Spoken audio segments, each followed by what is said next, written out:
morning, dear students. We are going to discuss development of face today. So as we are done with the pharyngeal apparatus, so now let us discuss the development of face.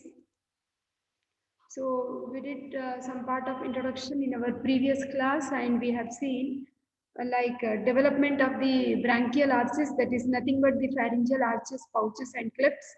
So today we will be going with the discussion of development of face, developmental anomalies of face, and we will see some conclusion and also references. The anatomical structures are more diverse in the mouth than in any other region. Human development is a continuous process and does not stop at birth. An individual spends about 9 months, that is 38 weeks or 266 days, of his life in the mother's womb. The human face begins to form during 4th week of embryonic development. By the 6th week, the external face is completed. Between 6th and 8th weeks, the development of palates subdivides nasal and oral cavities. This development continues in the 12th week with completion of soft palate. So now, like see here, development of like many of the things what we see during the 3rd week, you will see the development of ear and also the formation of stomatodium. Okay, that is mouth, oral cavity. 4th week, you will see the formation of frontonasal process, maxillary and mandibular process, development of cranial base, formation of pharyngeal arches, development of tongue. During 5th week, we will see the formation of nasal plug cord, medial and lateral nasal processes, development of mandible. During 6th week, development of nasal cavity, development of parotid and submandibular salivary gland. 7th week, formation of premaxilla. 8th week, formation of definitive palate, development of sublingual salivary glands. 10th week, development of temporomandibular joint, development of maxillary sinus. 12th week, you will see the development of ethmoidal, frontal and sphenoidal air sinuses. So more or less all of these structures are related to head and neck region phase. We will be discussing one by one. So this is the chronology of events what is shown here. Okay, and we have already discussed like pharyngeal arches and pouches, right? So now let us go with the development of face. So the face develops from 3 prominences, which I will show you now, that surrounds the stomatodium. Okay, so it is a depression bounded cranially by a bulging produced by the brain and caudally by a bulging produced by pericardial cavity. Okay, then. So we have frontonasal process, right and left mandibular arch. Better I'll show you first so that you will understand better. So this is head fold you are finding. Okay, so in this you will see the future forebrain, midbrain, hindbrain will be formed and then we will see the spinal cord. So these are ectodermal derivatives.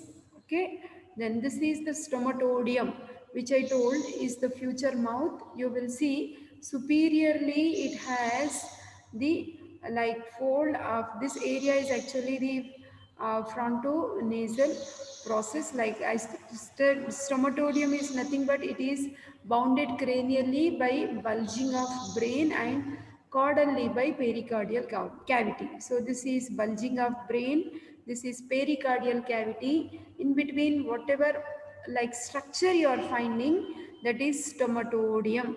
So at this point we will have buccopharyngeal membrane. Okay, now so that head fold you will see is now growing downwards to form frontonasal process.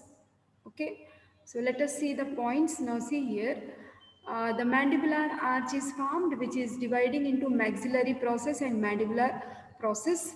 The right and left mandibular arches meet in the midline and fuse and they form upper and lower lips. So how is this? See here, from this head, like whatever you are finding is the formation of frontonasal process. So this frontonasal, this is the lateral view what you are finding, something like this sagittal section, and this is the anterior view. So from the front, when you see, this is frontonasal process. Below, this is pericardial cavity, and this opening in future mouth, what you have is stomatodium. Here I have shown you the stomatodium. Stomatodium is cranially bounded by frontonasal process. Caudally, it is bounded by pericardium. Then on the either side of stomatodium, we will see the formation of the mandibular arch. Okay. So this mandibular arch, now just see here the pictures. The mandibular arch is now subdividing into maxillary process and mandibular process. The mandibular process of right and left side will fuse to form future mandible. Within the frontonasal process, you will see the formation of lens plug cord and nasal plug cord. Lens plug cord will be giving origin to the future eye. Nasal plug cord will lead to the formation of nasal cavity. Okay, and of course we know these are the frontonasal processes, and this is pericardial cavity. Okay, now within this frontonasal process, from the nasal plug cord, you will see certain changes are taking place. So it is just folding on itself to form median nasal process and lateral nasal process, enclosing an area which is called as nasal pit. Okay, this is also medial nasal process. This is also lateral nasal process, and this area is nasal pit. So this has formed from nasal plug cord. Okay, so nasal plug cord is forming something like this. And from lens plug cord, what did I say? So from the lens plug cord, we will see the formation of future eye. Okay, now, so let us see the same thing in the form of points. Now you have seen the mandibular arch, it has divided into maxillary process and mandibular process. The right and left mandibular arches meet in the midline and they fuse to form, they form the upper and lower lips. Okay. So these are the pictures which we have seen. Now, try to be, let us be very much clear with the things I said. This is mandibular arch overall, which is subdivided into maxillary process and mandibular process. Mandibular process of right and left side has fused, isn't it? Now, the cheek is formed by the fusion of posterior part of maxillary and mandibular process. That means this maxillary process, blue one, mandibular process, pink one, this posterior area will lead to the formation of the cheek. The nose is derived from the frontonasal process. So which is the frontonasal process here? In the middle you are finding, this is frontonasal process which gives the future nose. The nasal cavity is formed by enlargement of nasal pits. So which are the nasal pits here? See, this is one nasal pit, this is one more nasal pit. So these nasal pits are actually forming the nasal cavity. Okay. Then paranasal air sinuses appear as outgrowths from the nasal cavity. So in the skull bone, when we were discussing, I told you like we have like around like 4 sets or 4 pairs of the paranasal air sinuses. In the frontal bone, we have frontal air sinus, 1 pair. Then in the sphenoid bone, we have sphenoidal air sinuses, maxilla bone, maxillary air sinuses. Ethmoidal bone, we have 3 sets of air sinuses, anterior, middle and posterior ethmoidal air sinuses. So all these paranasal air sinuses appear as outgrowths from the nasal cavity. The palate is formed by fusion of 3 components, that is right and left palatal processes and the primitive palate. Anyhow, palate formation we will discuss later in detail. The oral cavity is derived partly from stomatodium. Just now I have shown you stomatodium superiorly by head fold, we have inferiorly the pericardial cavity, isn't it, that area? So which is actually derived partly like oral cavity, partly from ectoderm and partly from the endoderm. Okay, that is foregut. Okay, then. Now, the development of lower lip. See, the mandibular process of right and like left side, 2 sides grow towards each other and fuse in midline. Okay, the fused mandibular processes gives rise to the lower lip and lower jaw. Okay, so let us see in our picture. Now see here, this is the mandibular process which is growing towards each other and it is fusing to form the lower lip and lower jaw. This is scanning electron microscopic picture. Okay, here you will have, these are the maxillary processes. These are the mandibular processes. They are growing towards each other and fusing in the midline to form the lower lip and lower jaw. This is stomatodium. Okay, this is nasal cord. Okay, this is frontonasal process. This is maxillary prominence. Okay, so this is all like mandibular arch. We know it is first pharyngeal arch from where the part of face is being developed. Okay, then of course we have done the pharyngeal arches already. Then so the development of upper lip, each mandibular process grows medially and fuses first with the lateral nasal process and then with the medial nasal process.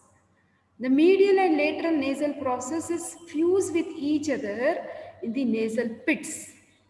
That is, external nares are cut off from the stomatodium. The mesodermal basis of lateral part of the lip is formed from the maxillary process and the overlying skin is derived from the ectoderm covering this process. The mesodermal basis of median part of the lip, that is philtrum, is formed from frontonasal process. The skin of the entire upper lip is innervated by maxillary nerves. The muscles of face along with the lips are derived from mesoderm of second branchial arch, nothing but second pharyngeal arch. We have already discussed.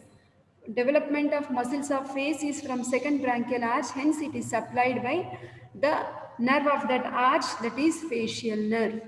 Okay. Now see here, now what we are finding is this is the mandibular prominence. Okay, now see this is the maxillary prominence. So this is medial nasal process. Okay, and the frontonasal process comes like this, and you will see this frontonasal process is coming down and it is giving rise to this area which is philtrum. This blue in color area is lateral nasal prominence, which is also taking part in the formation of upper lip. Okay, then now see here, this is the frontonasal process. So this is from the maxillary process. So the maxillary process is overgrowing and this is the area of the frontonasal process. Okay, so now you will see this whole area, like this particular area is actually fusing to form the upper lip.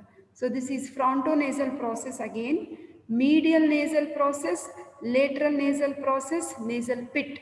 Medial nasal process, lateral nasal process, nasal pit, fronto nasal process. This is maxillary process which is fused with medial nasal process. And as you proceed, it's also fusing with frontonasal process.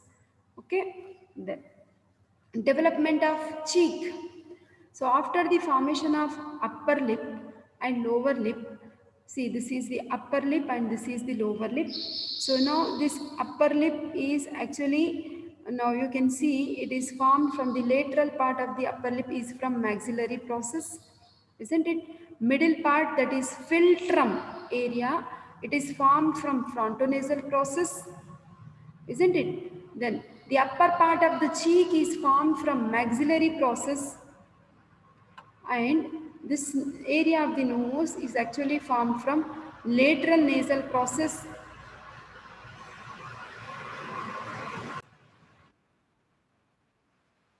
The lower part of the face, that is the lower lip, the lower part of the face and lower jaw, lower part of the cheek, it is all developed from the mandibular process.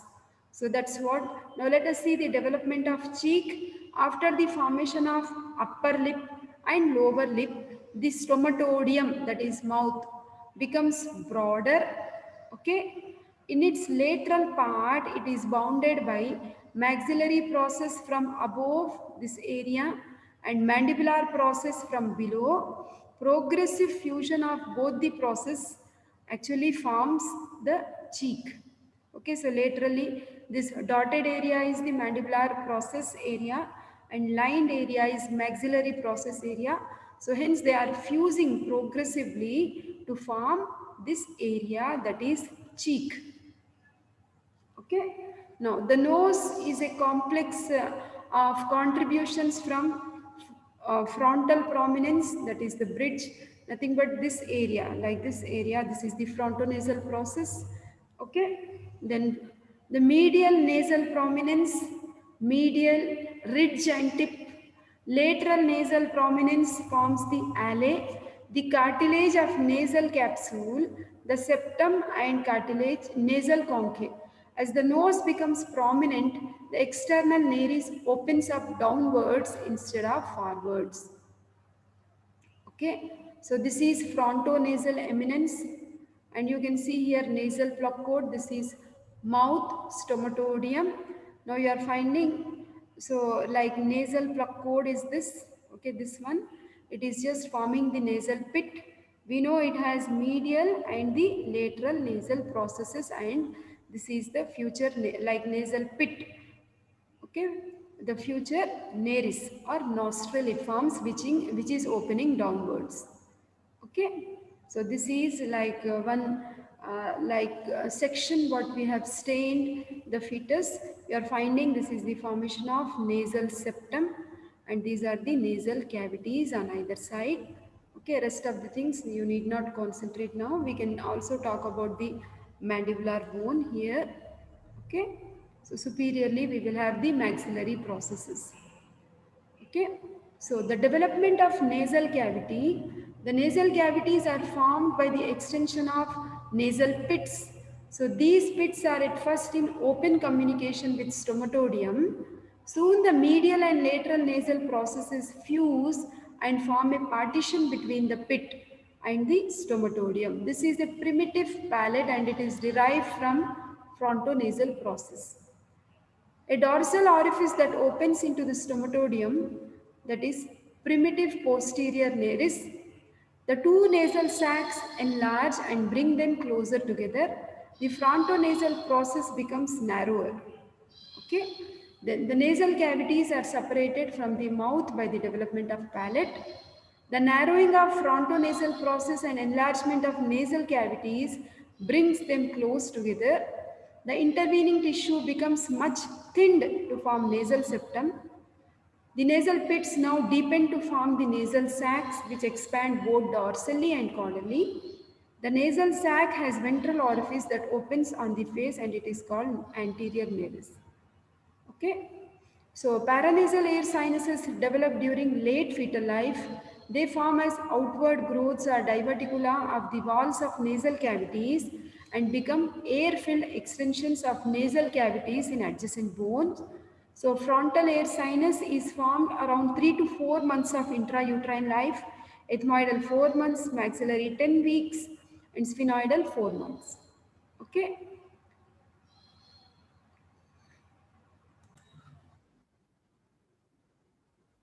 In a lighter view, let us try to understand the development of face with more pictures so that it becomes easy for you. So we have frontonasal process, which is a single prominence, maxillary process, which is a pair, and mandibular process is also a pair, isn't it? So this whole thing, whatever you see here is the frontonasal prominence. Okay, and like an area between this frontonasal prominence and cardiac region, this opening is stomatodium, future mouth. Okay, so this is mandibular prominence below and this is maxillary prominence above, which we have seen in a different way, isn't it? Now in the development of face, by week 5 the face has 5 facial prominence plus 2 nasal plug cords. Okay, in the previous slides, I have shown you the textbook pictures of IB Singh so that you clearly understand. Okay, so we are finding these are the 2 nasal plug cords, okay, which are ectodermal in origin. Okay, then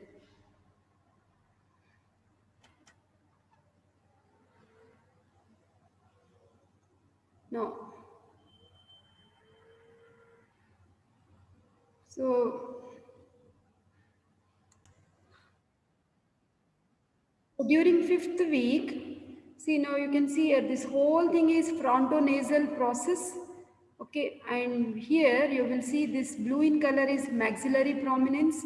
Lower down we have the mandibular prominence which has grown towards midline, has fused to form the lower lip. This black opening which has been shown is stomatodium. From the nasal cord, we have pink in color is medial nasal prominence, green in color is lateral nasal prominence, and this whole middle area and this complete area is frontonasal process. We also see the formation of lens plug cord giving origin to the future eye. Okay, so this is still first pharyngeal arch. Lower down we have second, third, fourth and sixth arches. So during fifth week, the nasal plug cord invaginate and they form these pits, black holes. These are the nasal pits. The two new prominences appear, that is lateral nasal prominence and medial nasal prominence. Okay. Then now, over the next 2 weeks, what happens is the maxillary processes increase in size, the blue in color ones. The maxillary processes grow to midline, medial nasal prominence grows to midline, again this one, this area, this white area, okay, or cream colored area. This is the frontonasal process which is growing towards midline, the maxillary prominences which are also growing towards midline, okay. Then the medial nasal processes will fuse this pink area in the midline. Okay. Then maxillary processes fuse with the medial nasal process. This one. This is the maxillary process, and this is the like medial nasal process which has been shown in pink color. They are fusing. Okay. Then so development of upper lip is very clear with this picture now, like two like medial nasal prominences and two maxillary prominences. Okay. Then maxillary and lateral nasal prominences are separated by the nasolacrimal groove. Okay. So this is the maxillary prominence and this is the lateral nasal prominence. Blue and green ones are separated by a nasolacrimal groove. Then the nasolacrimal groove is invaginating to form nasolacrimal duct. Upper end becomes the lacrimal sac, which you have studied in lacrimal apparatus. Then the development of that was all upper lip. Okay. So upper lip, just I hope you understood, like we have seen the maxillary processes, the frontonasal process and the medial nasal process. All of them have fused successfully to form the upper lip. The lower lip is very simple. The mandibular prominences merge in midline. Okay. So this mandibular, they are merging and they are fusing and they are giving rise to the lower lip. And this opening is mouth, that is stomatodium. Okay. So development of cheeks. Cheeks develop from the maxillary prominences. In my previous slides, I have shown you very clearly how they are formed. Okay. So maxillae are developing again. These are the maxillae, blue in color. They are actually developing from maxillary prominences. Okay. So this is maxillary prominence.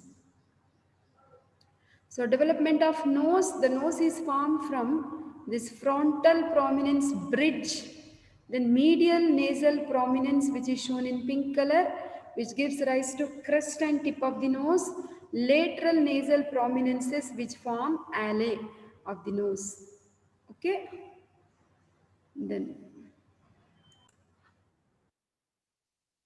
now let us see few developmental anomalies. The cleft lip, clefts involving the upper lip with or without cleft palate occur about once in 1,000 births. So about 60 to 80% of affected infants are males due to failure of fusion of maxillary process with fused medial nasal process. Because these two are failing to fuse, maxillary process and medial nasal process are failing to fuse, you will see there will remain a cleft like this, okay, which is called as cleft lip. Okay, if it is on one side, you call it as unilateral, and if it is on both sides, you call it as bilateral. One more facial anomaly what we have is oblique facial cleft, where the maxillary prominence is failing to fuse with lateral nasal swelling and the nasolacrimal duct is exposed. So it will lead to a condition called as oblique facial cleft. You can see some more pictures of this cleft lip. I already said common in males. Okay, so unilateral cleft, 80% of incidence we see. And if it is on both the sides, we call it as bilateral. The other pictures are actually showing us the cleft palates, which we will discuss when we do the palate. The other anomalies what we see is microstomia when the mouth oral opening is very big. Microstomia is when it is small. So congenital lip pits, malformation of lips. So it may be a hereditary pattern, may occur alone or with association with other anomalies like cleft lip and cleft palate may occur together. Okay.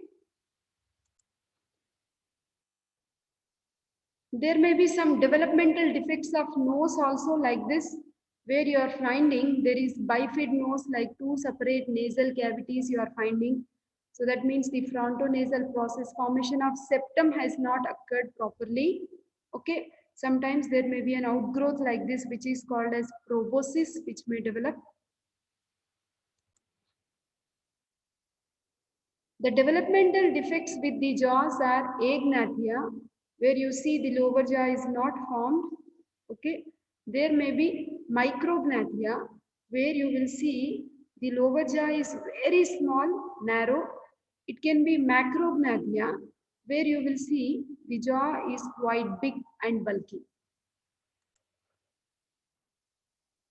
The other conditions we see are facial hemihypertrophy.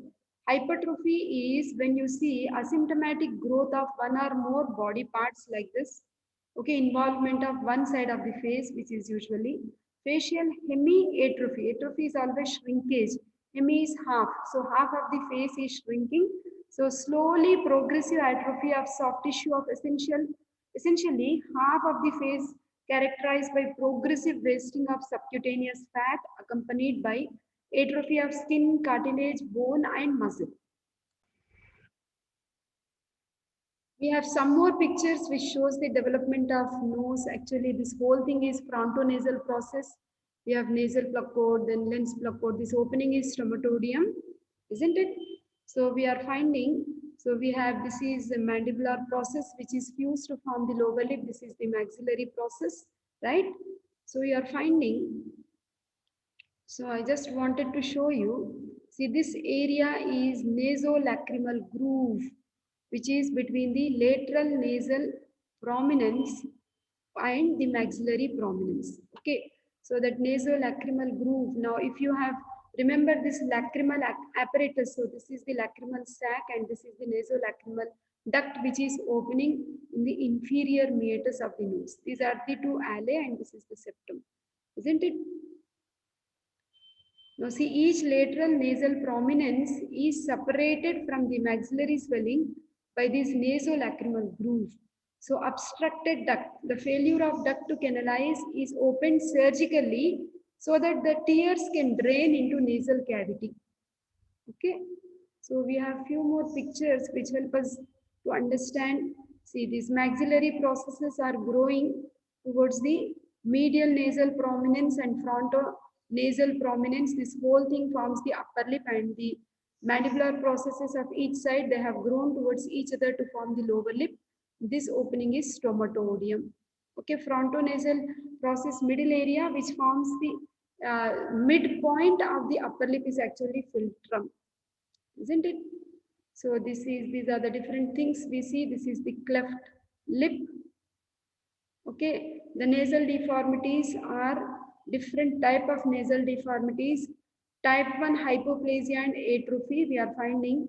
So there will be atrophy or underdevelopment of skin, subcutaneous tissue, muscle, cartilage and also bone.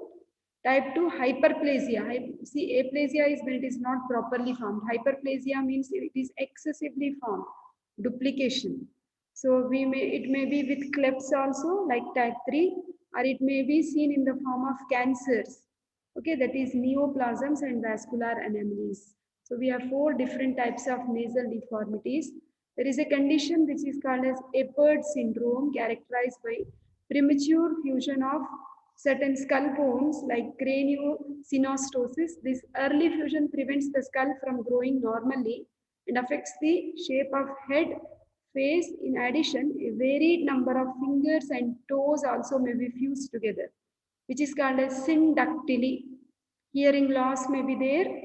Okay, so intellectual development possibly it is slow, prominent or bulging eyes, underdevelopment of middle part of the face. So the lower jaw may be like protruded outside. You call it as mandibular prognathism. The palate may be narrow and it may be leading with showing the crowding of teeth as well.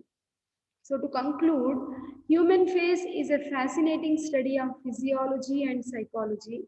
The amount of information a human face can relay is unending. So face is the mirror of one's brain, in fact, one's personality. It's our most useful and most underestimated tool for communication. So the face is the most beautiful and attractive part of the body, which is most likely to develop malformation. So the knowledge of normal development of face will help us in understanding the potential reasons for preventing and treating the anomalies.